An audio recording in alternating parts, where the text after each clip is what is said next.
So it looks like everything's pretty tight on there. Good deal. All right. So here we have the DB Shunter V60. The particular model number is V60, but the engine number is 261671-2. And this particular engine it's in Germany. Like I said, it's a V60 shunter in Germany. And the particular engine that I modeled, the 261671-2, has some unique features that other V60s, even in the same livery, doesn't have. So I'm going to bring this down. Let's move a couple things out of the way. My sig fig, for some reason, is looking down there.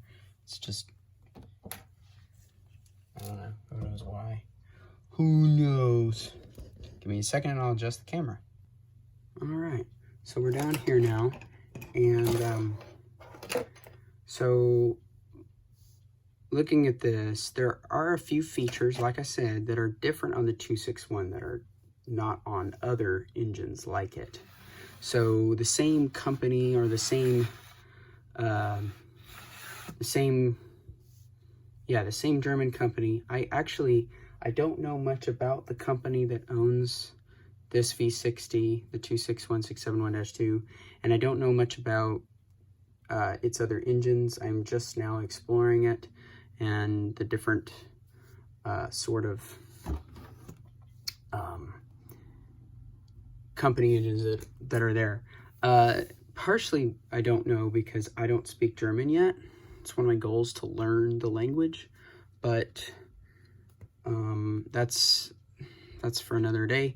So right now I'm relying on English translation of things, and so I don't really know all the reasons why this one is different, but it is different. And one of the things primarily that sticks out to me that is different from the others is that the others have black wheels.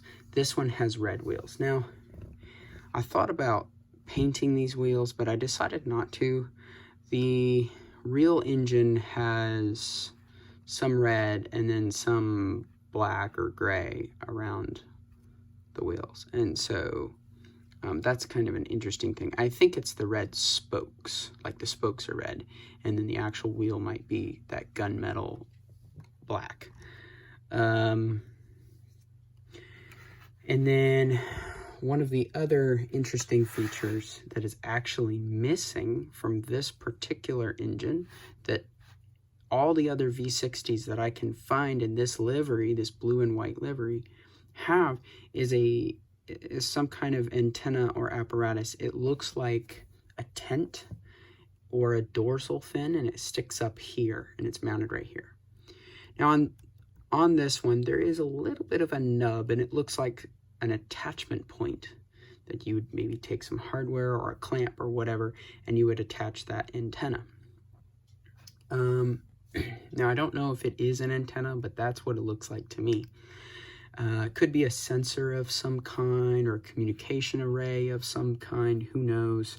Why this one doesn't have it, why it's the only one that seems to not have it, I don't know.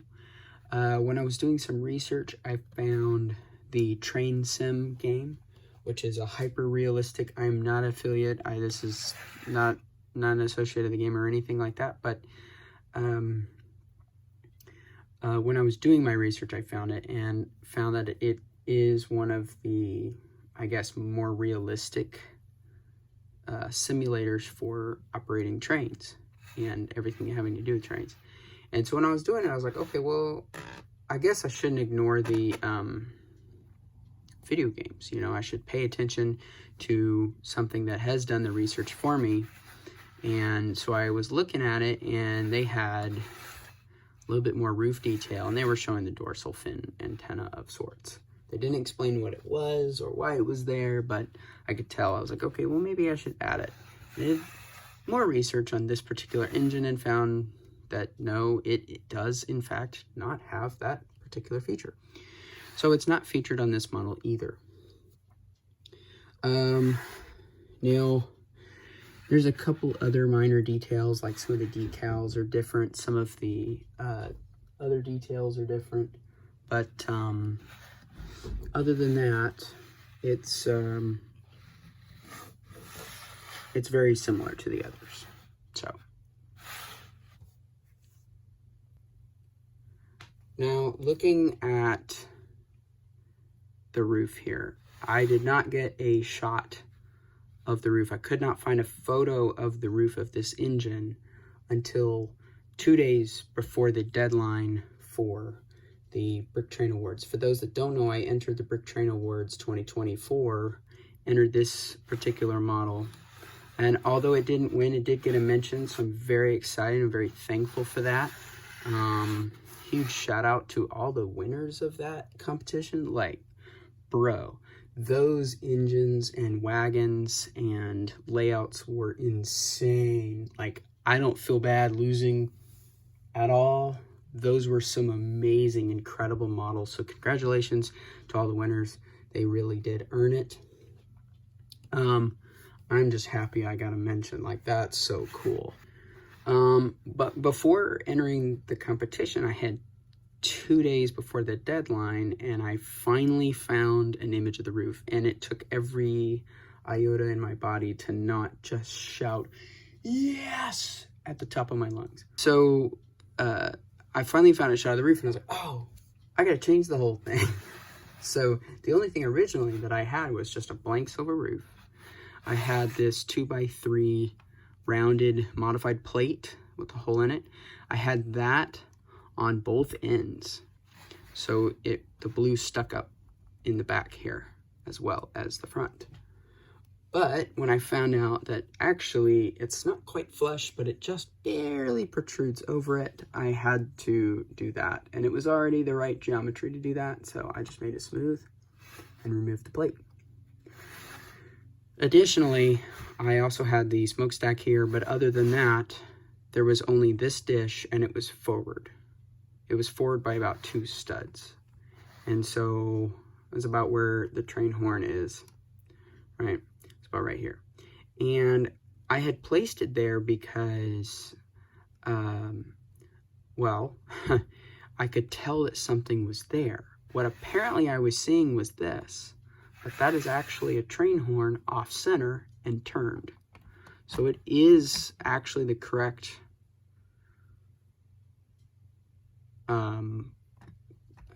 contour is the wrong word. It's the correct angle and shaping. Minifigure hands I found to be the smallest and closest thing I could get that would fit through the slot on the underside of the plate. I'm not going to take it off, but that's actually a 2x2 donut tile with another 2x2 tile with stud in the middle that sticks through the donut, and then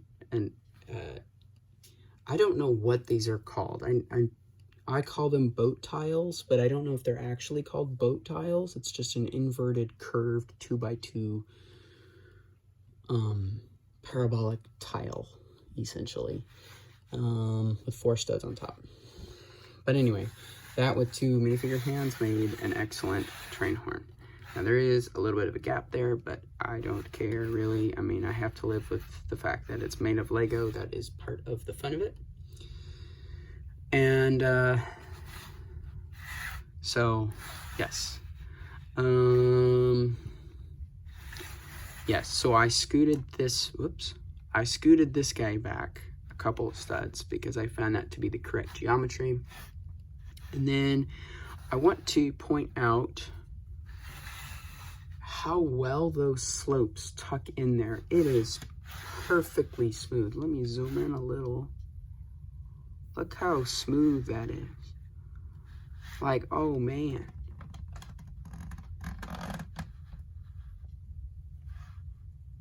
Like, it couldn't have been any closer. And nothing is stressed.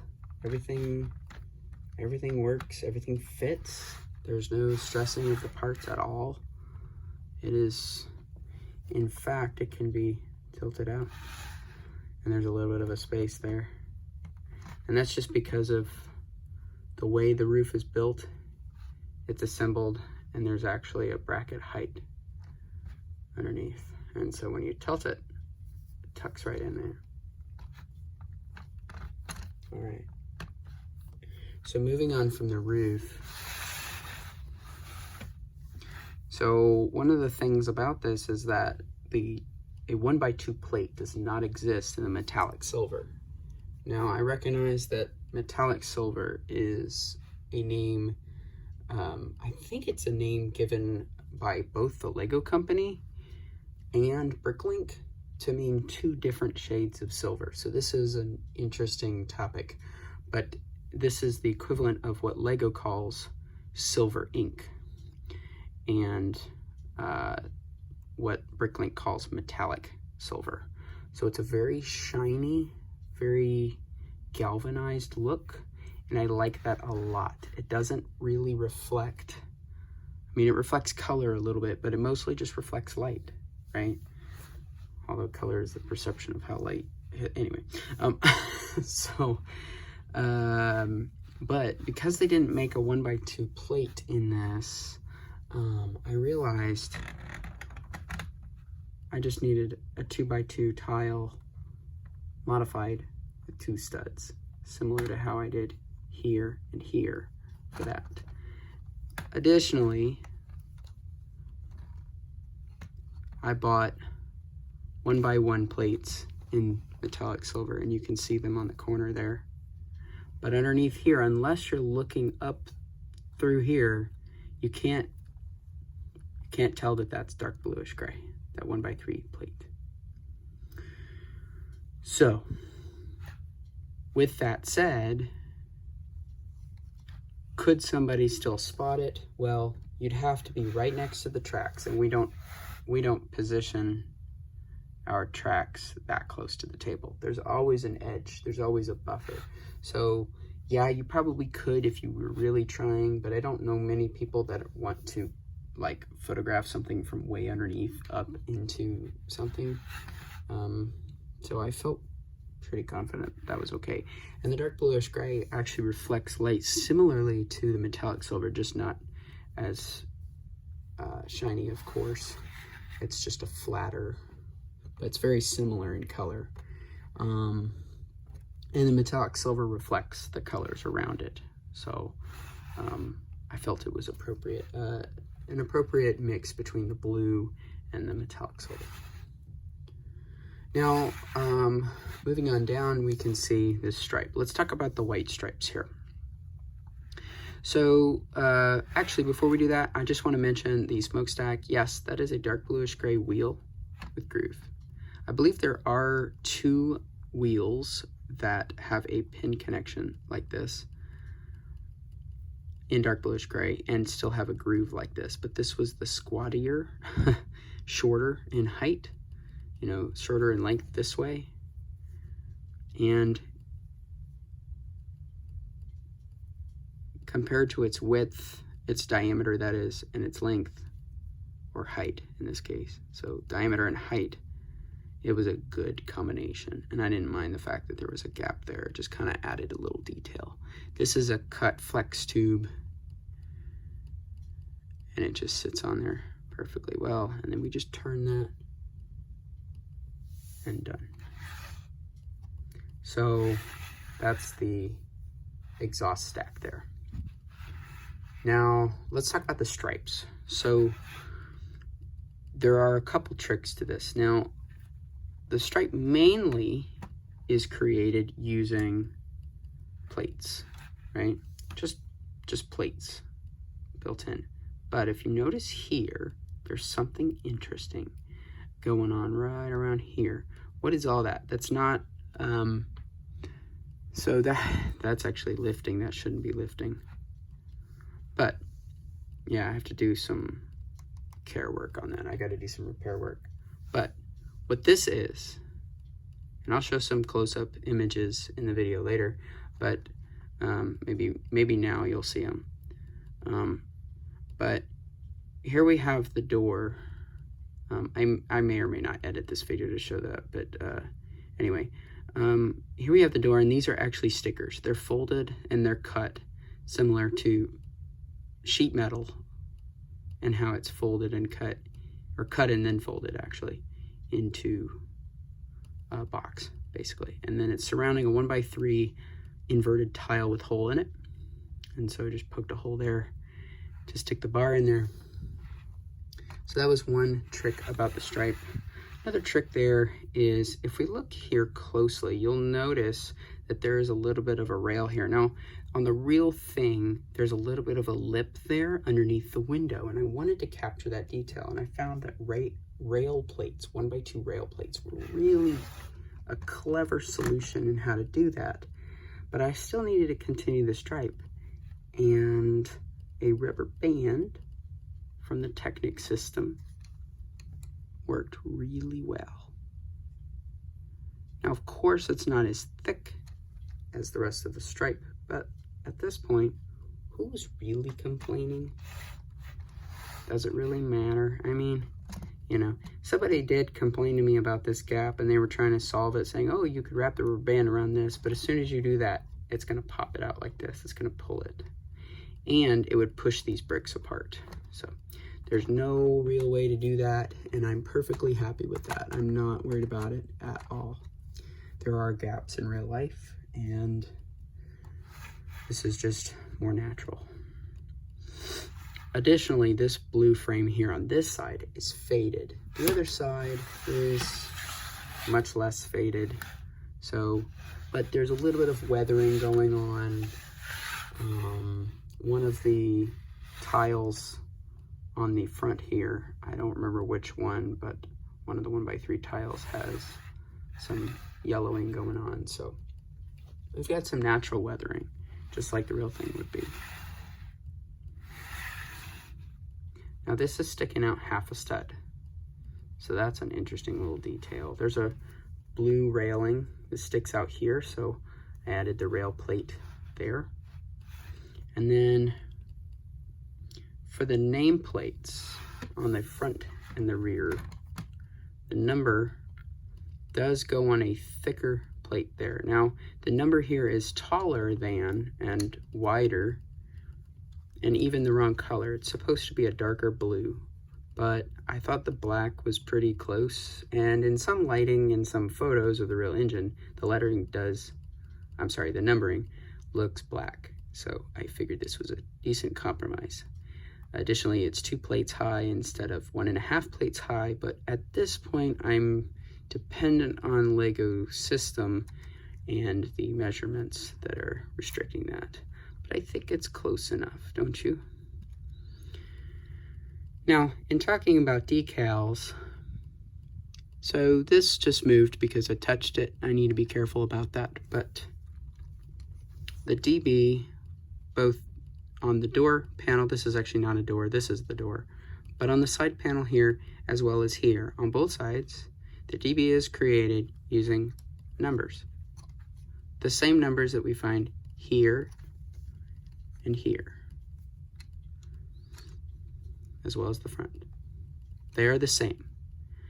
They are found on this sticker sheet that I found and bought several copies of on Bricklink. And this is partially to allow, the same font type, similar look on the locomotive. But additionally, it was just a way that I could save some time and money, and I didn't have to go out and buy or find sticker sheets with letters. It's a little bit tougher to find, at least for me. I haven't found a real easy way to search all LEGO sticker sheets with letters, like specifically letters that you can peel off individually in one font. Like that's a little bit harder to find.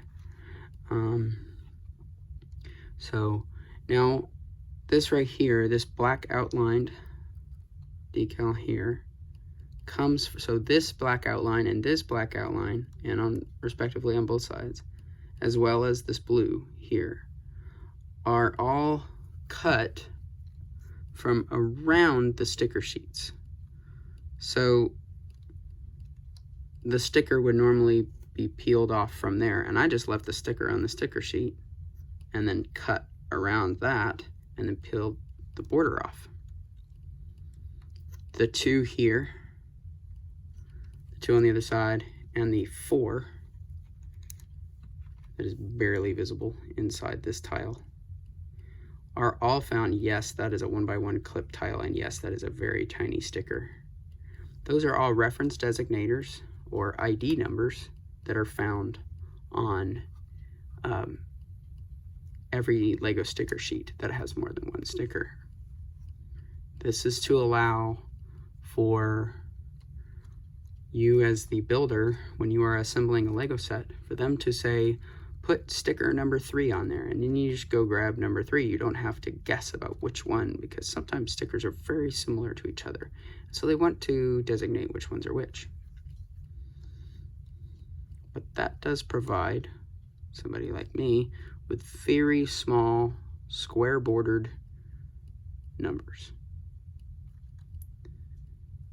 Another technique that I used here is, if we look at the door, you'll notice that the tile doesn't quite stick out half a stud. It's a little bit less.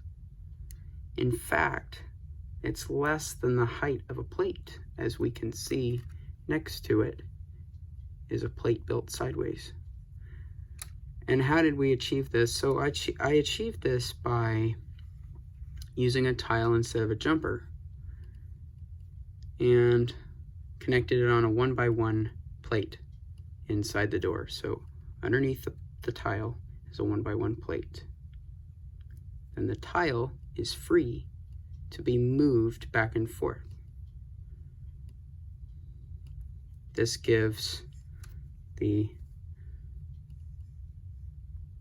most advantage to a variable distance that you can push the tile. I can have it barely sticking out, but it is a step, and you do need room to step up onto it to open the door. The door would swing out this way,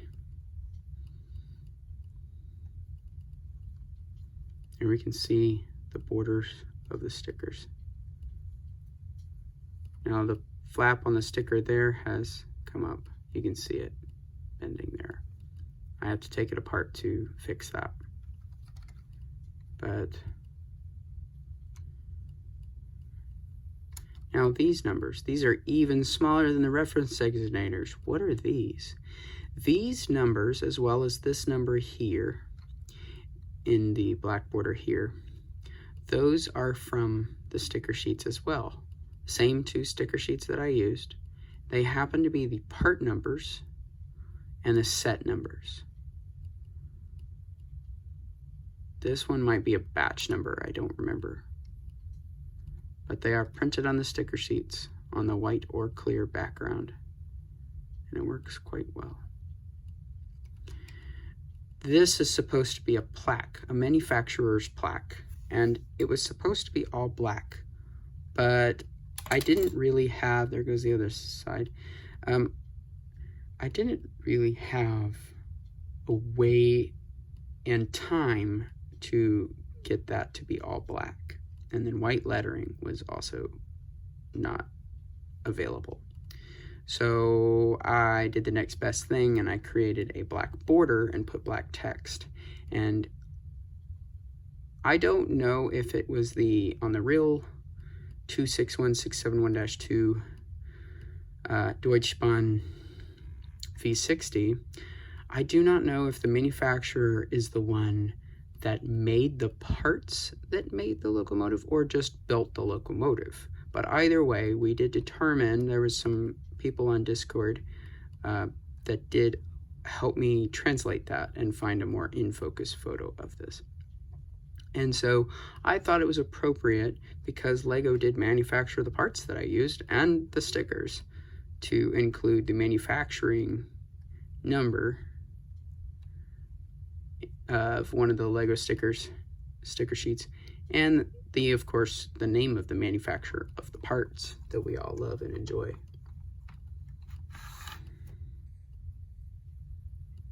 Now I'm going to put the railing back on, because the deck. It likes to fall off. They're just barely connected. That's okay. I have a funny feeling that when they go down the tracks, when this is rolling down, that it might shake them loose, but I did some bench tests when I had just the chassis built. That is the truck of the engine. And I had some of the decorative decking built onto it as well. And I did a vibration test, and I ran it with the running gear and the wheels all attached and made sure that it would not shake apart. I ran it for about somewhere between 5 and 10 minutes, and nothing shook loose. So I don't think it will break, but you never know. So I won't be too disappointed if it does. It's easy to fix. If we zoom in here, let's look at the steps here. So looking here, we can see that some of these parts are floating. So this one's actually built in. It's a 1x2. That's a 1x2. But this is floating. This is actually a 1x1x2 tall bracket in gray. And it is held on by that tile. We can see some of the construction techniques there. If we move to the back, similarly, these clips are floating. I did the same technique for this side, this end.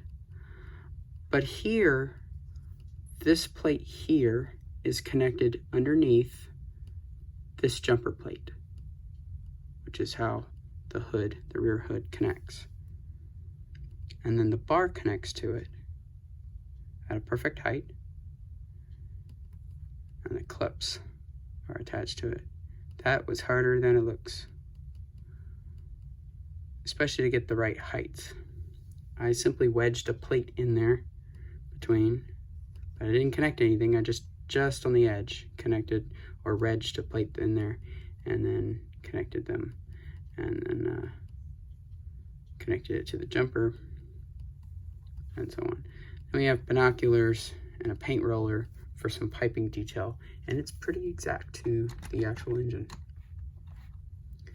Now I would open this up on camera, but if you want to see the inside of this, I recommend just checking out my channel, and you'll see in the description down below links to the different videos, or actually I'll just put together a playlist so you can watch the whole build series or skip around and kind of look through it. But this will give you an overview of the engine at least, and some of its details on the exterior. And if you want to see the interior, those videos will get you there. So there are a lot of building techniques in here. Another thing I added last minute were the vents. These slotted tiles in blue. I was happy to discover I had about 70 of them somewhere in my collection, but 2 of them were very accessible, and I simply looked on Bricklink to find out which sets they came in, and knew I had one of them nearby. Took it apart, took those out. They weren't really needed. They were more hidden supports. So I took those out and used them there, and they do look fabulous. One thing that I've been asked before is about the transparent blue here on the front of the engine. Why did I use transparent blue when the real thing is not transparent blue? Like, how does that make sense? How does that fit in? Well, it's simple. Really, when I was looking at it, it turns out that there is a blue filter medium, whether it's foam or some kind of wire mesh. It's kind of blue in color, and it sits behind, it's part of the radiator grill. It sits behind the grill. Now the grill is a 9 rectangle segment rectangle, right? It's a rectangle split into 9 equal segments, and each of those are rectangles that are taller than they are wide.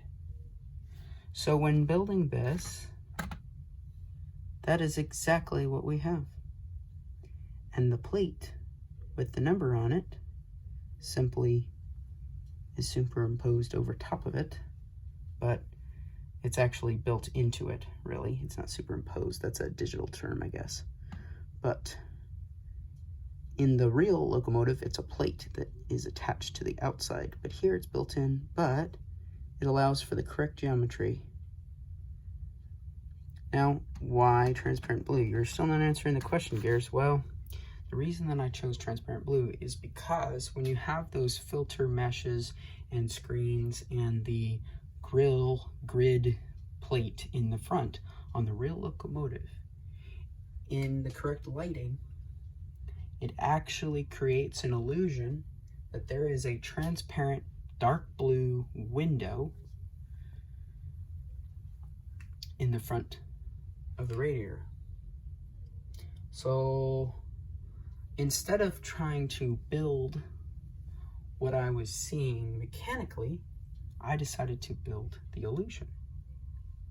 This is something that I've learned about models and building Lego models, and I actually learned it from building microscale trains. Some of you may know of or know him personally, Tony Sava. This is one of his trains that he gives out as a token of appreciation for his favorite models at conventions.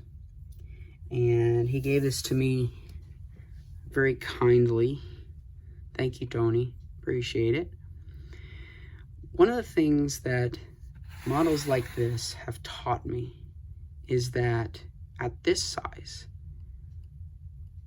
we all can recognize that this is, or most of us probably have picked up already, that this is a Santa Fe Super Chief. Now, one of the things that building something like this, or seeing other people's models like this, has taught me is that approximation and representation in builds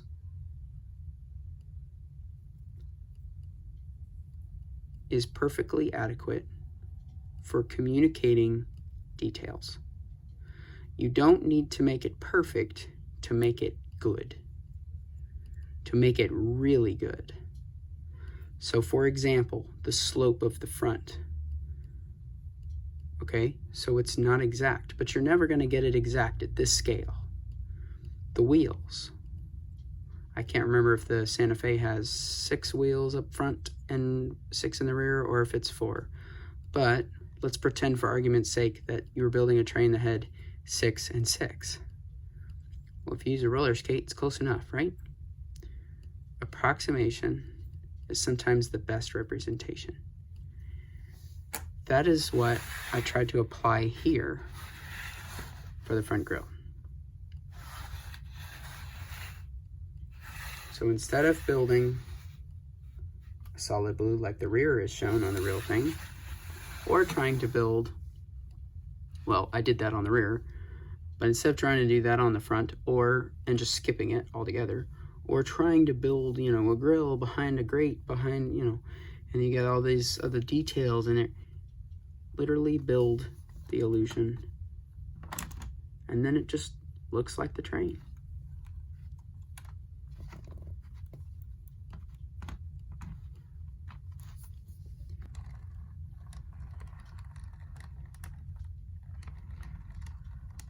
I'm very happy with how this turned out.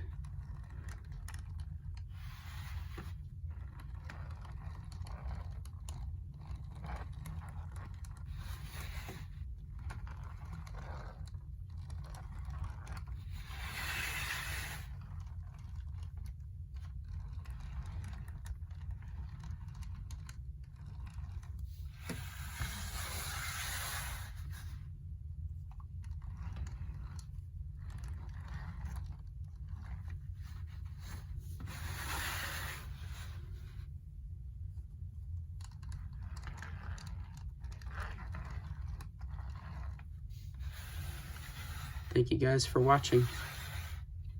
Hope you liked it. Let me know what you think down below in the comments. And I'll see you guys next time.